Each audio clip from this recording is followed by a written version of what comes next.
Hello everyone, आप सब कैसे हैं। आई होप अच्छे होंगे और आपकी तैयारियां भी अच्छे से चल रही होंगी। तो टाइम बहुत कम है सीजी टेट की तैयारी के लिए, लेकिन अभी भी अगर आप अच्छे से तैयारी करेंगे तो आप सीजी टेट की तैयारी कर सकते हैं। तो उसके लिए मैं आज एक वीडियो लेके आई हूँ कि 15 दिन में सीजी टेट की तैयारी आप कैसे करें। तो जैसे मैं आपको बताई हूँ, अगर आप वैसे तैयारी करते हैं तो आप 15 दिन में भी सीजी टेट की तैयारी करके सीजी टेट क्लियर कर सकते हैं। तो ध्यान से इस वीडियो को देखिएगा, प्लीज़ पूरा वीडियो देखिएगा। तो टाइम बहुत कम है, 15 दिन मान के चलिए, 17-18 दिन है। तो 15 दिन में आप कैसे तैयारी करें वो मैंने आज आपको बताया हुआ है। तो प्लीज़ वीडियो को पूरी देखें। तो देखिए, सीजी टेट की तैयारी करने मतलब उसमें सब्जेक्ट बहुत सारा होता है और तैयारी करना इतना आसान भी नहीं है। बट अगर आप सही तरीके से तैयारी करेंगे, सही रूल को फॉलो करेंगे तो आप सीजी टेट क्लियर कर सकते हैं। तो मैंने एक टाइम टेबल बनाया हुआ है जो आपके लिए शायद यूज़फुल होगा। ये 15 दिन में सीजी टेट की तैयारी कैसे करें, ठीक है। तो उसके लिए पहले तो आपको अपना जो बिल्कुल टाइम है वो आपको पूरा सीजी टेट की तैयारी में देना पड़ेगा, ठीक है। अपने आप को एक तरीके से आप बांध लीजिए कि आज से मुझे तैयारी करना है और 15 जो भी दिन बचे हैं, 16-17 जो जितने दिन भी बचे हैं उसमें मुझे अच्छे से तैयारी करना है। पहले तो ये आप ठान लीजिए, पहले अपने दिमाग में ऐसा बैठा लीजिए, अपने आप को तैयार कर लीजिए, ठीक है। उसके बाद आप सीजी टेट का जो सिलेबस होता है, ठीक है, उसको आप या तो आपके पास हार्ड कॉपी होगी तो उसको आप ले आएँ, या तो फिर मोबाइल में भी अवेलेबल होता है तो उस वहाँ से भी आप देख सकते हैं। तो सबसे पहले तो आपके पास सिलेबस होना चाहिए। जैसे कि ये सिलेबस है तो ये ऐसे एक हार्ड कॉपी आपके पास होनी चाहिए। तो उससे पता चलेगा कि हाँ भाई, मुझे कितना कैसे क्या तैयारी करना है, क्योंकि टाइम नहीं है, टाइम इतना कम है कि उसमें सिर्फ आपको बेसिक जो ज़रूरी है सिर्फ उतना ही पढ़ना है। तो ये सिलेबस होना बहुत ज़रूरी है, हार्ड कॉपी तो वो होनी चाहिए, ठीक है। उसके बाद पहला नंबर में है कि सिलेबस को समझें। आप सिलेबस को समझेंगे कि क्या सब्जेक्ट है, कितना क्या पूछा है, क्या क्या आया हुआ है, क्या आप जानते हैं, क्या आप नहीं जानते हैं, उसमें क्या चीज़ आपको आता है, कितना आता है। ये सारी चीज़ें सिलेबस में बहुत अच्छे से दिया रहता है, नंबर भी दिया रहता है, कितने कितने नंबर के आए हुए रहते हैं। तो जैसे कि यहाँ पे यदि नंबर 7 नंबर के हैं, 9 नंबर के हैं, तो ये सारी चीज़ें आपको समझने में हेल्पफुल होगा। तो ये सारी चीज़ें सिलेबस में मिलेगा, ठीक है। तो वो होना बहुत ज़रूरी है। जो भी कंपटीशन एग्ज़ाम की, जिस भी कंपटीशन एग्ज़ाम की आप तैयारी कर रहे हैं उसके लिए उसका सिलेबस होना बहुत ज़रूरी है, ठीक है। तभी आप अच्छे से तैयारी कर पाएंगे, क्या पढ़ना है, कैसे पढ़ना है, ठीक। सेकेंड नंबर में आपका आ जाता है कि योजना बनाएं सारे सब्जेक्ट को लेकर। योजना बनाएं, इसका मतलब क्या है?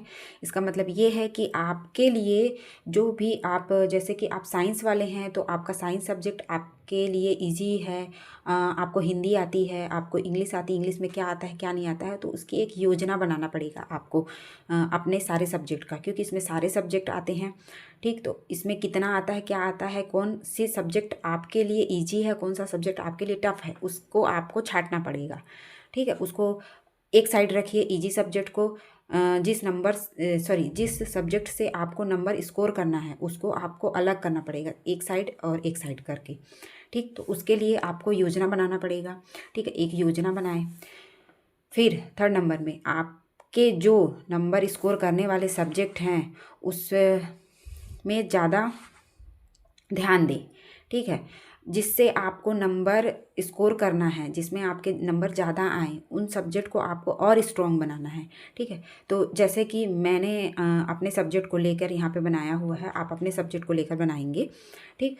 तो मेरा जो इजी सब्जेक्ट बोलेंगे, या फिर मैंने जिसमें ज़्यादा ध्यान दिया था, या जो मेरा सब्जेक्ट था, मेरा जो भी, तो उसको मैंने अलग किया हुआ है। इजी सब्जेक्ट को मैंने अलग कर दिया, जो मेरा नंबर स्कोर करने वाला था, कि जहाँ से मैं आसानी से नंबर को स्कोर कर सकती हूँ। और जो मेरा थोड़ा टफ सब्जेक्ट था उसको मैंने साइड किया कि इसमें मैं कितना नंबर ला सकती हूँ या कितना नंबर मेरा आ पाएगा, उसको मैंने एक साइड कर लिया, ठीक है। तो आप भी ऐसे बना लीजिएगा। आपका जो ईजी सब्जेक्ट रहेगा उसको आप एक साइड कर लीजिएगा, और जो आपका टफ सब्जेक्ट होगा उसको आप एक साइड कर लीजिएगा। अब उसमें आप नंबर बना लीजिएगा। जैसे कि आपको पता ही होगा, CDP आपका आता है 30 30 नंबर का हिंदी आता है आपका, 30 नंबर का ईवीएस मैथ, ये सारे कितने आते हैं 30 नंबर के आते हैं पेपर 1 के लिए।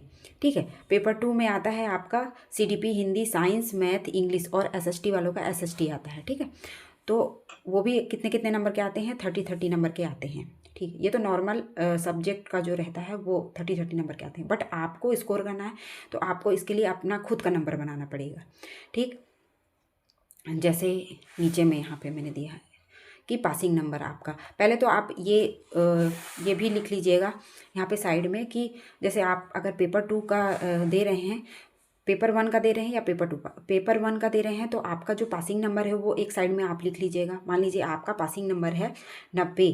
ठीक है, आप जनरल से हैं तो आपका 90 है, तो 90 है तो आपका पासिंग नंबर इससे थोड़ा ऊपर रखिएगा आप, या तो 120 रखिएगा या तो इतना 110 या 120 इतना आप रखिएगा। ठीक है, क्योंकि उससे थोड़ा कम ही। ठीक, और जो आप जो ऐसा ST SC या फिर OBC वाले होते हैं उनका होता है पासिंग नंबर 75, तो वो टारगेट बना लीजिए या तो 90 नंबर का या तो फिर 100 नंबर का। ठीक है, ऐसे करके कि मुझे इतना नंबर लाना है, टारगेट बनाइए इतना तब जाके आपका आएगा इतना, टारगेट बनाइए इतना तब जाके आएगा आपका इतना। ठीक है, तो थोड़ा सा ज़्यादा ही बना के रखिएगा। तो फिर उसके बाद में अब देखते हैं आगे। ठीक, पासिंग नंबर जो भी है आपका उस हिसाब से, ठीक, उस हिसाब से अपने आप को रखिएगा। जैसे कि आपका CDP होता है 30 नंबर का, तो 25 मुझे लाना ही लाना है। ठीक, अगर थोड़ा बहुत भी कम होता है, मान लीजिए 23, 21, मतलब कि आप MCQ लगाएंगे जो प्रीवियस ईयर का क्वेश्चन पेपर है या फिर आपके पास सॉल्व पेपर है, तो उसमें जैसे CDP 30 नंबर का रहेगा, 30 क्वेश्चन रहेंगे, तो उसमें आप अपना देखेंगे कि कितना नंबर आ रहा है। एक बार आ रहा है कि 20 मेरा नंबर आ रहा है या मेरा नंबर और कम आ रहा है, ठीक है 50 आ रहा है, तो आना नंबर आ रहा है आपका 25 नंबर में आपका कम आ रहा है तो भी आपको टेंशन लेने वाली बात नहीं है। एक बार आ रहा है फिर आप किस किस ये देखेंगे कि किस किस क्वेश्चन में आपका नंबर कम आ रहा है। ठीक है, कौन सा क्वेश्चन आपका गलत हुआ है। ठीक, उसको फिर आप क्या बोलते हैं यूट्यूब में सर्च मारिए या फिर आप गूगल में भी उसको लिख के सर्च मारेंगे तो उसके बारे में पूरा डिटेल में आ जाता है। तो लास्ट टाइम में थोड़ी थोड़ी चीज़ों में थोड़ा थोड़ा पढ़ने का, क्योंकि एग्ज़ाम पास में है करके तो जल्दी समझ में आता है। तो आप उस हिसाब से अपने आप को समझ के तैयारी को कीजिए। ठीक, तो जैसे हिंदी आपका 30 नंबर का आता है, तो मेरे लिए अगर ये इजी है तो मैं इसको टारगेट करके रख रही हूँ 25।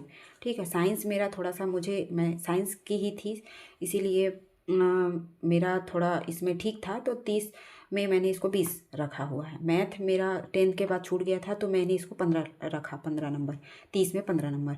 इंग्लिश भी मेरा इतना स्ट्रॉन्ग नहीं है तो 30 में मैंने इसको रखा 15 नंबर।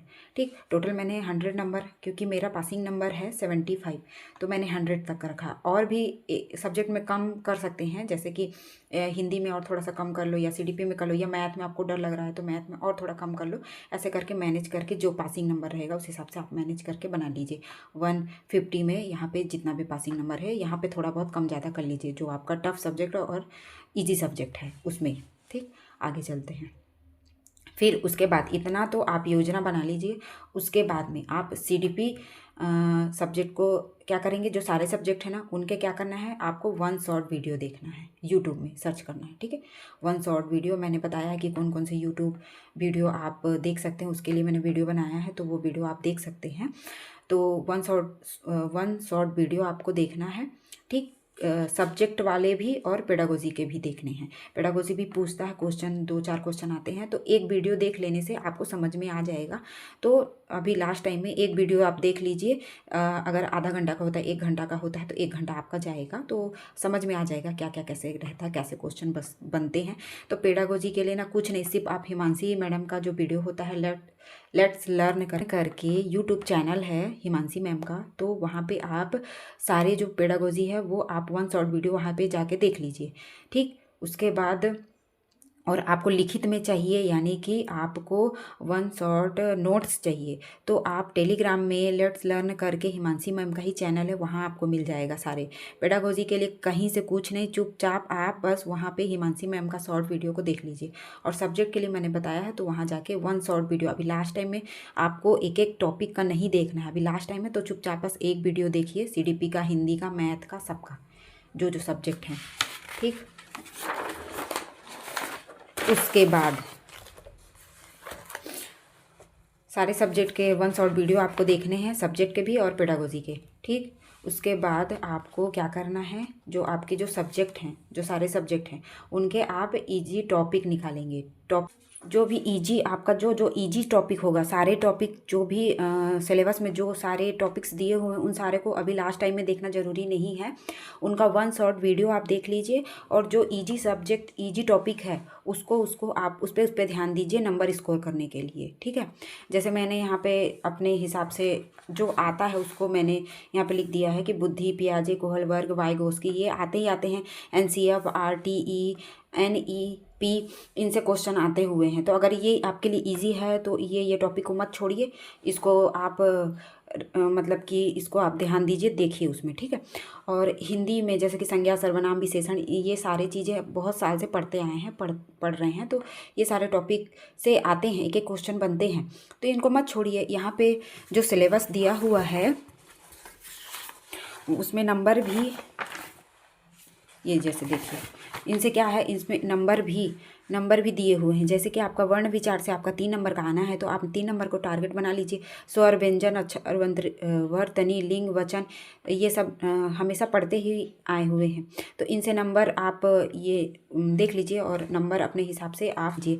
जैसे कि आपका उपसर्ग, प्रत्यय, समास, अनेक शब्दों का वाक्यांश, इससे 4 नंबर के बन रहे हैं, तो इनको मत छोड़िए, इनको एक एक देख लीजिए। ऐसी संज्ञा के और जो थोड़े टफ लग रहे हैं उसको नॉर्मली आप एक बार ऐसे पढ़ लीजिए, देख लीजिए, उनका वीडियो देख लीजिए, या फिर गूगल में सर्च कर लीजिए, या कहीं आपके पास नोट्स वगैरह हैं वहाँ से आप देख लीजिए। तो एक बार देख लीजिए, क्योंकि नॉर्मल का ही कई बार पूछता है, तो आपको वहाँ पे क्या बोलते हैं कि माइनस मार्किंग नहीं है। आप सारे क्वेश्चन को आप टिक लगा सकते हैं, जो आपको आ रहे हैं, जो नहीं आ रहे हैं उन पर भी आप टिक लगा सकते हैं। तो डरने वाली बात नहीं है, छोड़ के आना नहीं है, तो थोड़ा बहुत अपना दिमाग लगा के भी आप टिक लगा के आ सकते हैं। बाकी पहले से टारगेट बनाइए कि इतने नंबर को मेरे को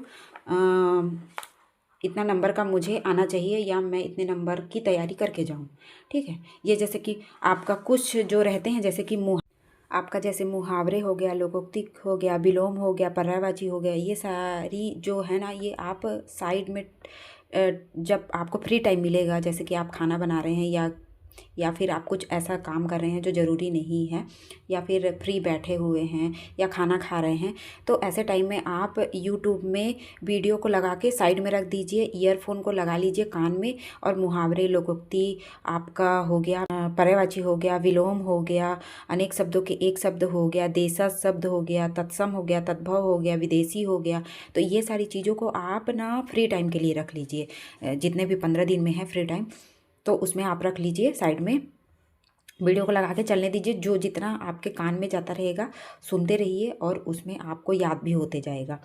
तो ऐसे करके जो आपको फ्री टाइम के लिए रखना है वो समझ के, जैसे कि हिंदी हो गया आपका, साइंस में हो गया, मैथ में तो नहीं होगा, बट इंग्लिश में हो गया, इंग्लिश में, उसके बाद में आपका CDP में भी कुछ है जो आप MCQ वगैरह को साइड में वीडियो को चालू करके लगा दीजिए, साइड में रख लीजिए, और ब्लूटूथ से कनेक्ट कर लीजिए, ईयरफोन को कान में लगा लीजिए, और सुनते रहिए, इधर से काम भी करते रहिए, सुनते रहिए। तो फ्री टाइम में वो कान में आपके जाते रहेगा। आप कान से सुना हुआ बहुत जल्दी याद होता है, बहुत अच्छे से याद होता है। तो ऐसे करके आप अपना जो आपका टाइम है उसका आप सही से सदुपयोग कर सकते हैं, ठीक है। तो फिर बचा क्या क्या चीज़, जैसे इसके भी है, ध्वनि है, प्रकाश है, बल एवं गति है, ये इंपॉर्टेंट टॉपिक हैं, और बाकी आपके लिए इजी होगा, तो इसको भी आप देख सकते हैं। और भी बहुत सारे हैं, मैं थोड़ा सा वीडियो ज़्यादा ही लंबा हो जाता है, इसीलिए मैंने समझाने के लिए बस एग्जाम्पल के लिए सबको बताया है, ठीक। अब 15 दिन का टाइम है, 15 दिन में एक एक दिन में आपको क्या करना चाहिए, मेरे हिसाब से क्या करना चाहिए वो मैंने यहाँ पे लिख दिया हुआ है, बाकी आप अपने हिसाब से बना सकते हैं, बना लीजिएगा, ठीक है। तो पहले दिन तो आप सिलेबस को बढ़िया से देख लीजिए, उसमें क्या क्या है, क्या क्या नहीं है, कौन से सब्जेक्ट को हमको पकड़ना है, कौन से सब्जेक्ट को कम देखना है, उनमें कौन सा इजी टॉपिक है, कौन सा जो है टफ़ टॉपिक है, और किसको मेरे को लेना ही लेना है। कई बार ऐसे होते हैं जो जैसे कि टफ़ टॉपिक जो होते हैं वो ज़्यादातर लोग नहीं पसंद करते हैं, क्योंकि ये टाइम बहुत लेता है करके, बट वो आना ही आना रहता है, जैसे बल एवं गति, वो आना ही आना है उसमें से क्वेश्चन। कई लोगों को टफ लगता है, जैसे हो गया हिंदी में संधि, समास, ये आना ही आना है, लेकिन उसको कई लोग नहीं लेते हैं। और कई लोग ये सोचते हैं कि इसमें से तो आएगा ही आएगा, तो नंबर हमारा बनेगा, इसलिए उसको ज़्यादा लोग तैयारी उसकी करते हैं। तो ऐसे करके आप अपने हिसाब से समझ के आप कीजिए, ठीक है। तो पहले दिन तो आप सिलेबस को देख लीजिएगा अच्छे से, ठीक है। दूसरे दिन क्या करना है, आप सारे सब्जेक्ट को मत लीजिएगा, या तो एक ले लीजिए या तो दो ले लीजिए। पहला दिन जो ईजी सब्जेक्ट है ना, क्या होता है कि ईजी सब्जेक्ट को पहले ले लेने से ऐसा मन में ऐसे लगता है, विचार आते हैं कि चलो 2 सब्जेक्ट तो कंप्लीट हुआ, ऐसे करके। तो इजी सब्जेक्ट को पहले ले लीजिए, ताकि थोड़ा सा ये रहेगा कि 2 सब्जेक्ट तो मेरा हो गया, 3 बचा है, चलो हो जाएगा। और टफ को ले लेंगे तो वो टफ होता भी नहीं है, और जो इजी है वो भी उसकी वजह से ख़राब हो जाता है। तो आप क्या करेंगे, इजी सब्जेक्ट को पहले ले लीजिए और उनके 1 शॉर्ट वीडियो देख लीजिए, और उसमें से इजी टॉपिक को आप लिस्ट बना लीजिए या लिख लीजिए या उसको दिमाग में बैठा लीजिए, ठीक है। उसके बाद आपका जो सेकेंड डे रहेगा, यानी कि दूसरे दिन ये देखना, तीसरे दिन क्या करना है, साइंस या ईवीएस या इंग्लिश।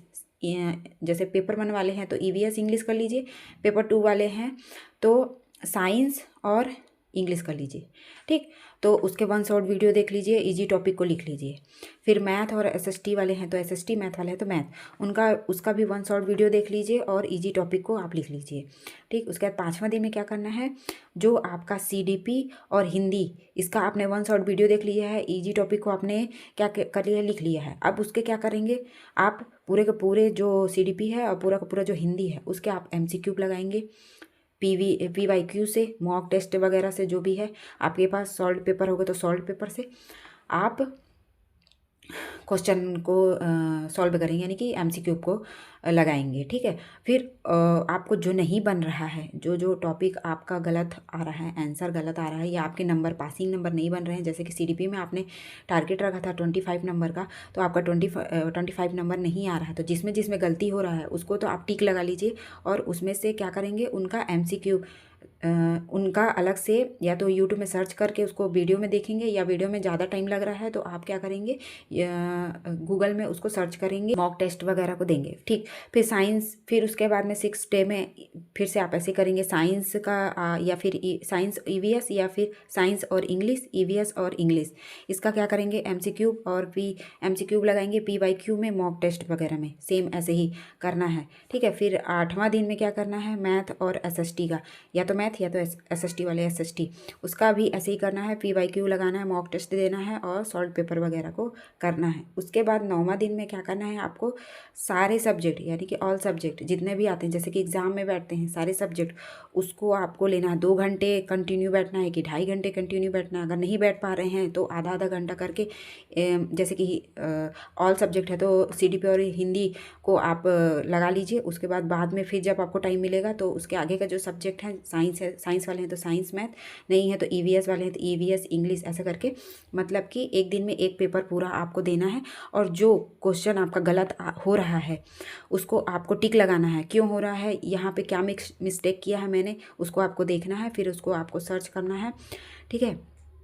क्यों गलत हुआ है करके गूगल सर्च कीजिए, AI सर्च कीजिए, जो भी है उसमें आप जाके देखिए कि क्यों गलत हुआ है, इसका आंसर, उसका सही आंसर क्या होगा, उसको उस क्वेश्चन को समझने की प्रैक्टिस भी कीजिए, जहाँ पे गलत है उसको सही करने का, और क्यों मतलब कि MCQ क्यों मेरा यहाँ पे गलत हुआ है उसको भी देखिएगा, ठीक है। ऐसे करके फिर उसके बाद में ऑल सब्जेक्ट को रोज़ रोज़ आपको एग्ज़ाम देना है। जितने दिन बचेंगे, 13, 14, 15, 16, 17 दिन आपको पूरा एग्ज़ाम ही देना है, ठीक है। और अपने जो भी गलतियाँ हैं उस पर काम करना है, ठीक। अपनी गलतियाँ देखना है और सुधार करना है। 6 से 7 घंटे देने हैं रोज़ पढ़ाई में, जो भी टाइम आपको अभी हर एक टाइम पूरा बहुत ज़्यादा ही महत्वपूर्ण है, तो उसमें आपको अच्छे से तैयारी करना है, अपने आप को ज़्यादा समय देना है पढ़ाई में, ठीक है। तो बहुत अच्छे से तैयारी करेंगे। 15 दिन का, 16 दिन का, 17 दिन का, जितना दिन का भी टाइम है, अगर उसमें अच्छे से आप पढ़ लेते हैं, जैसे मैंने बताया वैसे आप कर लेते हैं, तो 101% आपका निकल जाएगा CGTET।